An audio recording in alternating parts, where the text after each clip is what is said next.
Oh, nagulat kayo, ano? Akala niyo si Pugong Biyahero, no? O nga pala si OJ de Salona at naniniwala sa kasabihang, Madam, pag iniwan ka ng mahal mo, never say die. Tomorrow is another guy! Yes. Broken hearted po ba kayo? Tomorrow is another guy. Basta mag-Gcash tayo dyan. And now let's welcome candidate number 3!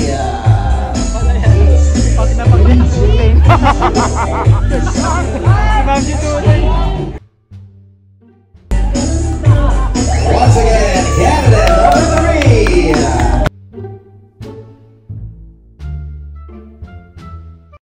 Good evening po sa lahat. Ako po, si Noreen Trivies, ang Rupa May Quinto ng Poblacion Elementary School.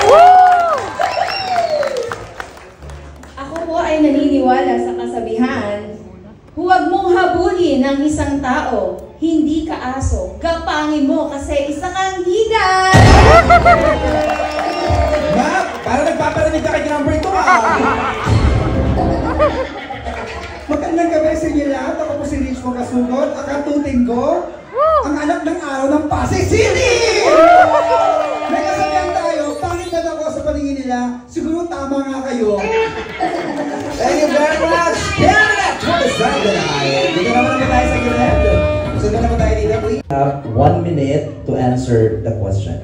After 1 minute, you will hear this sound.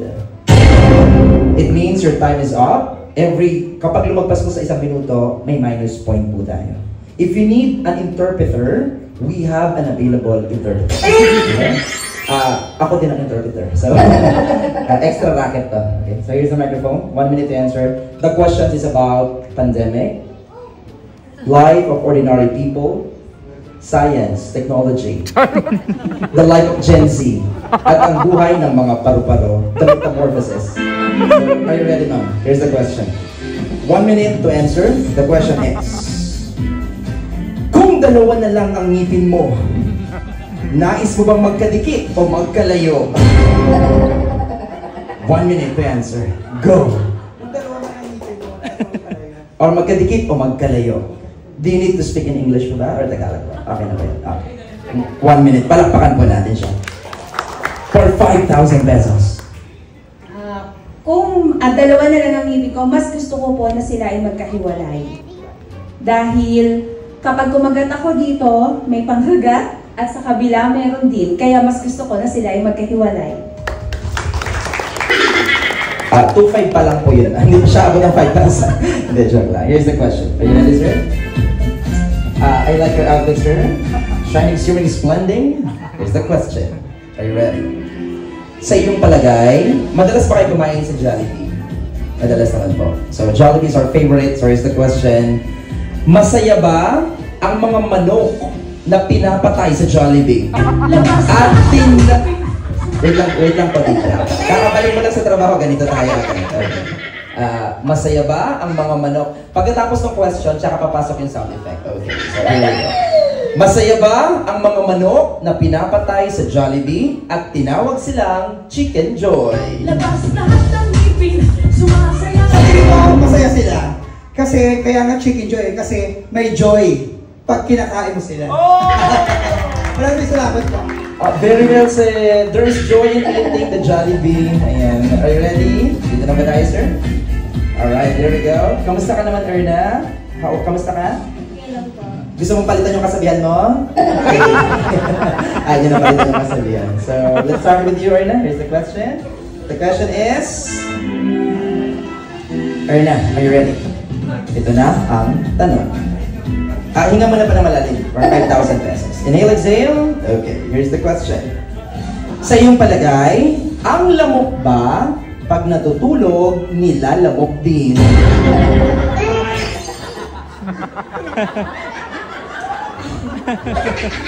Sa palagay ko, pag natutulog ang lamok, kinakagat din ng ibang lamok. Dahil natutulog sila, hindi nila mabantayan yung sarili nila. Ngayon ko lang nalaman, may security guard pala ang lamok. My God, all this time yung pala nalaman yan, ha? Okay. So, ito na po ang tanong. The question is, kaano-ano ni Myra E. si Andrew E.? Sa tingin ko, hindi sila related sa isa't isa. Kung hindi ako nagkakamali, ang Myra E kasi pampaganda ng kutis. Si Andrew E. napakaitim. So hindi sila magkaano-ano. At ang sabi ni Andrew E., kung gusto mong lumigaya, Humanap ka ng pangit at ibigin mong tunay. Alright! Thank you! so Erna, may mga choices tayo, ha? Huwag nating piliing maging maging third party. Okay. Hinuli talaga kita so you can rest, pasensya ka na. Siya po kasi nag-perform kasi nahabak siya agad, number 1. Pasensya ka sa production, nagkamali sila. So okay ka na, Russell? So next year is your birthday, right? So you are exempted, thank you very much. So Russell, ito na ang tanong. Are you ready? Here's the question. Kung ikaw ay papipiliin, ano ang iyong pipiliin? What is your answer? Aray ko. Wala. Ito na po ang tanong. Sa iyong palagay, wala nang question direct. Wala na. Basta. Ito na po, seryoso. Inhale mo na po. Isang inhale mo na. Inhale. Exhale. Alright. So, tinanong ko lang po kasi kung nasaan si biological mother, and your biological mother po is currently at Mindanao. So, ito na po ang tanong. Kung ikaw ay papipiliin, ano ang iyong pipiliin? Sasampalin ka ng nanay mo sa harap ng maraming tao? O sasampalin ka ng maraming tao sa harap ng nanay mo? Dalawa. Ang option 1, sasampalin ka ni nanay mo sa harap namin lahat. Or kami ang sasampal sa iyong lahat sa harap ng nanay mo. Pipiliin ko po yung sasampalin ako ng nanay ko po. Sa harap ng maraming tao. Kaysa po sa sasampalin ako ng maraming tao. Masakit po. Ang dami namin nasa. You know what? The answer is direct to the point. Yan ang hinahanap ng Miss Universe. Wala nang echos-echos. Okay? Thank you very much. Here's the question. What's your name again, sir? Ready to the Alright, here we go. In love ka ba? Medyo. Medyo.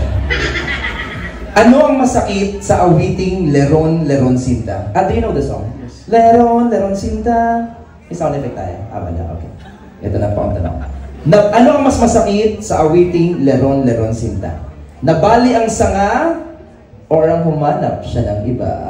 Sa akin, ang pinamasakit ay humanap ng iba. Kasi, bakit ko nasabi? Kasi,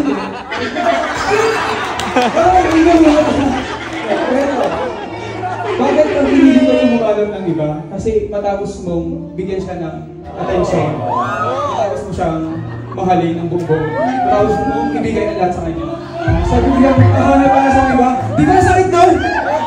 Tama na! Tama na! Tama na! Sabi ni Madam Linda, tama na. Tsaka masakit yung nagsanti na ng Gcash, diba? Nice! Ito na po, pakita po yung mikrofono. And ladies and gentlemen, it's about time to determine the winner. Usod lang po tayo ng konti. Ayan, okay. Mag-iwalay po tayo for candidate with your partners. Gamit po ang modernong teknolohiya ng pugong bihero at ng takara, malalaman niyo po ang nanalo. Ang technology po ay tinatawag na palakpakan. May kasamang sigawan. Sino po ang gusto manalo? Si candidate number 3! Pasensya na po, I have to cut. Napakahalaga po nito. Yung may-ari po ng NIQ 4677 Toyota Wigo. Ay, akin to sir eh. Kotse ko. Hindi, joke lang. NIQ 4677 Toyota Wigo Yellow. May emergency po sa baba. Kailangan po kayo. May gulong pa ba yung sasakyan? May gulong pa. Okay. So we need your assistance po. Please assist the waiter. Again, candidate number 3! Sa'yo, 35 po ano ko nung. Number 2!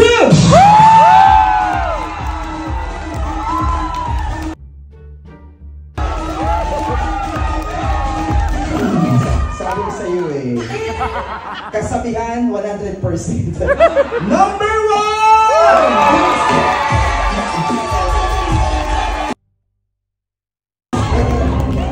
Parang parehas yung energy. Balik pa rin po pinakamahinaan po. So, yung pinakamahinaan panalo. Okay? Hindi, joke lang po. Anyways, candidates, dito na po yung ladies and then the gentlemen po dito po sa kanila. Ladies, sa kanila. Muli po, isang buhay ang pwedeng magbago pagkatapos nito. Because aside from 5,000, you will also receive a sash. Nasaan po ang sash? And a crown. Nasaan po ang corona? Ilabas po. And the sash. Diba, prepare ang programa? Gulat-gulat ka, sir, no? Kala ko siya. Huwag mong inaano ang dive experts ready yan. Hindi ba tayo? Can you have the sash and the crown? Yung isa lang muna po. Saving the sash, the star of the night. Here we go. Ladies and gentlemen, the star. By the way po, audience impact is 2%. So, in-adjust ko lang kayo sa audience impact. And now, the winner is candidate number! Candidate number! Candidate number! The star of the night and will get the 5,000 pesos. The sash and the crown is candidate number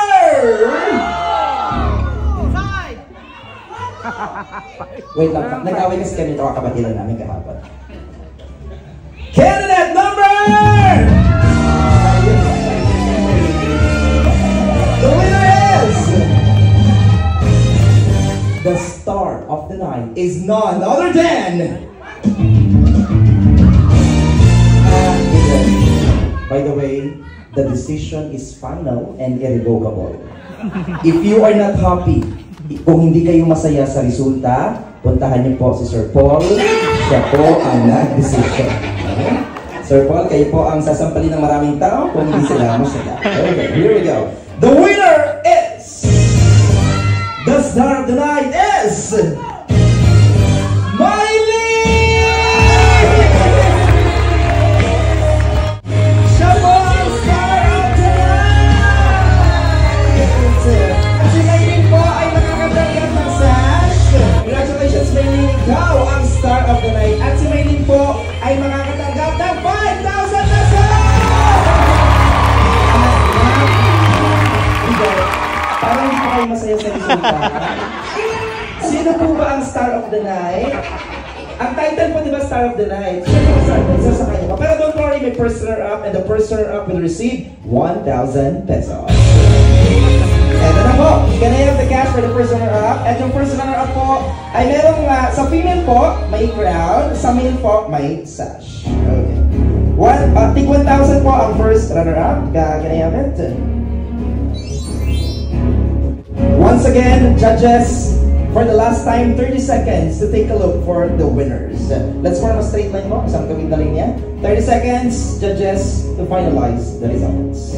Here we go. Ito na po ang resulta ng competition. Ladies and gentlemen, the first runner-up for male category is... Candidate number...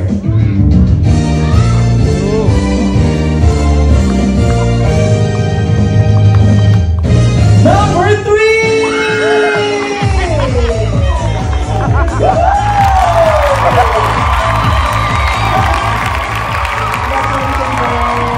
Kayo po ay nanalo sash and 1,000 pesos! Magbabae ka ba sa kanya? Actually po, hindi talaga ito yung question and answer. Ito po ay about your dress and attire. Ang attire po ay 10,000, ang napanood po ay 1,000. Lugi ka pa ng 9,000. Medyo lang. It's not about the nanny, it's about the experience that you have brought us tonight. And for the male category, the winner is... Number 2! Congratulations! Please hand over the crown. And of course, the envelope. Congratulations, maraming salamat po. Thank you very much sa mga hindi po pinalad. Kung gusto nyo po maging star of the night, magpa-event po kayo. Prisoner up, akit po kay Maylin isang picture dito. Congratulations.